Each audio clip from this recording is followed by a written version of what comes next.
এখনো কোন মহল চেষ্টা করছে যে কিভাবে ভোটকে বিভিন্নভাবে বাধাগ্রস্ত করা যায়। তাদের বিভিন্ন লোকজন গিয়ে, বিশেষ করে যারা মা বোন আছে তাদেরকে গিয়ে বিভিন্নভাবে তাদের ওই এনআইডি নাম্বার নেওয়ার চেষ্টা করছে, তাদের বিকাশ নাম্বার নেওয়ার চেষ্টা করছে, এইভাবে করে তাদেরকে বিভ্রান্ত করার চেষ্টা করছে। আপনারা যারা মা বোনরা আজকে এখানে উপস্থিত আছেন, ভাইয়েরা যারা উপস্থিত আছেন, আপনারা আপনাদের ঘরে গিয়ে এরকম যদি কোনো ঘটনা হয়ে থাকে সেই ব্যাপারে মা বোনদেরকে আপনারা সতর্ক করবেন, আপনারা মুরব্বীদেরকে সতর্ক করবেন যে যারা ভোটের আগে এইসব অনৈতিক কাজ করতে পারে তারা যদি সুযোগ পায় কিভাবে তারা দেশকে বিক্রি করে দিবে, এই বিষয়ে তাদেরকে সতর্ক করতে হবে। প্রিয় ভাই বোনরা, এইবার কিন্তু ভোটের দিন যে শুধু ভোট দিতে যাব বলে ধীরে সুস্থে যাব তা করলে কিন্তু ক্ষতির সম্মুখীন হতে হবে। আমাদেরকে ভোট দেওয়ার প্রস্তুতি গ্রহণ করতে হবে।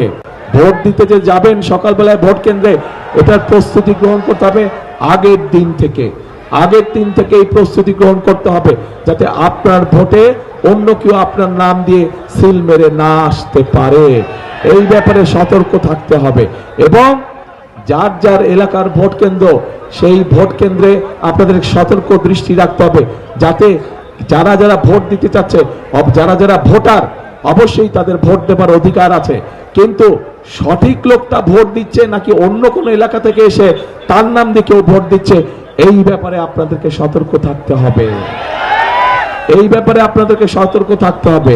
আমরা স্বৈরাচারের সময় দেখেছিলাম, বিশেষ করে মা বোনদের যেই ভোটের কেন্দ্র থাকে সেখানে আমরা দেখেছিলাম যে মা বোনদের লাইন থাকে, কিন্তু সেই লাইন আর এগোয় না। আধা ঘন্টা হয়ে যায়, 1 ঘন্টা হয়ে যায়, 1.5 ঘন্টা হয়ে যায়, লাইন ওই জায়গায় থাকে, কিন্তু দূরের থেকে দেখলে মানে আহা কি সুন্দর, কত বড় লাইন, কত মানুষ ভোট দিচ্ছে। কাজে এই ব্যাপারে আপনাদেরকে সতর্ক থাকতে হবে। ভোটার অবশ্যই ভোট দিবে যার যার ভোট কেন্দ্রে, কিন্তু সতর্ক থাকতে হবে যে সেই ভোট কেন্দ্রে যে ভোট দিচ্ছে সে সত্যিকার ভাবে সেই ভোট কেন্দ্রের ভোটার কিনা।